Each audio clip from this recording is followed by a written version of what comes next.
離婚，但係佢又我而家諗嘅同媽媽傾唔係我老公唔離婚，係佢唔想離婚。佢知道我老公有咁嘅情況，佢係想捱到我老公病咗走咗，霸住副身家。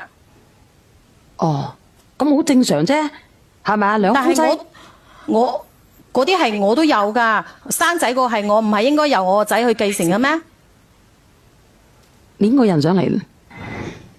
你女喎，點啊？只不過係耳仔嘅，聽唔聽到啊？我個仔有繼承權㗎嘛，唔講我啦。你個仔憑咩有繼承權啊？因為係跟佢姓咯，係同佢生嘅咯。你女你個仔跟阿馬雲姓，你係咪要去繼承馬雲嗰啲啊？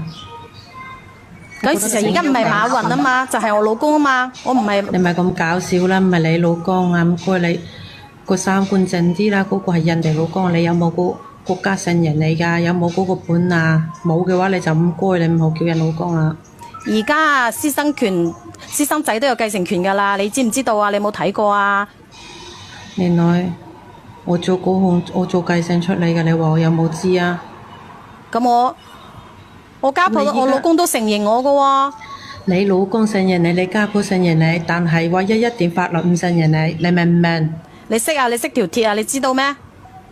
嗰個係我個仔嚟㗎，係我同佢生㗎，係咪你同佢生㗎？唔係啊，你應該要了解嘅係法律啊，姐姐。佢都唔清楚，而家有仔嘅就係大晒㗎，生仔嘅就係大晒㗎。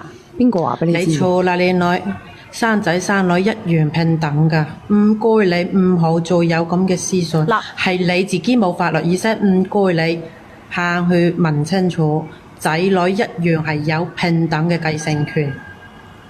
佢個女本身都有問題㗎，大嗰個咁，細嗰個到時可能都係因為一啲咩情況就咁㗎啦，就咁冇咗㗎啦，都唔健康，心理都唔健康㗎，憑咩啊？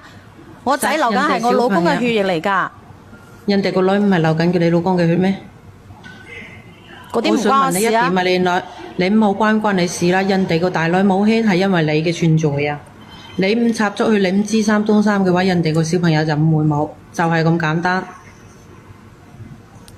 你行去你咩身份同我講嘢啊？你聽人哋嘅故事先得㗎，你連得上嚟嘅，你都係聽人哋嘅意見啫。我想問一下你俾啊1-2蚊上你小遠姐姐位點，我唔使俾錢上你咩？你有本事好似我咁咪你命上你啊嘛？你夠膽咩？唔夠膽啊嘛？你講條鐵咩講？係你講先㗎喎，我覺得我哋講翻好正常啊！我個想法好正常啊，付出嗰個係我。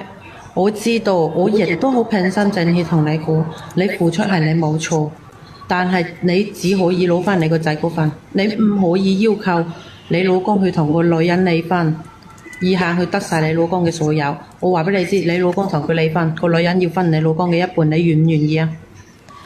咁我家婆係承認㗎。你唔好講你家婆，你女，你講法律啦。我唔知道。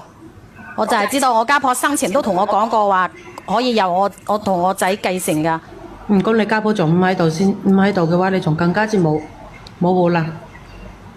人哋法律承認嘅係按法律去走嘅，唔係按你家婆嘅話，你家婆唔係衰。多謝呢個一生有嚟嚇，入到嚟嘅幫我點讚。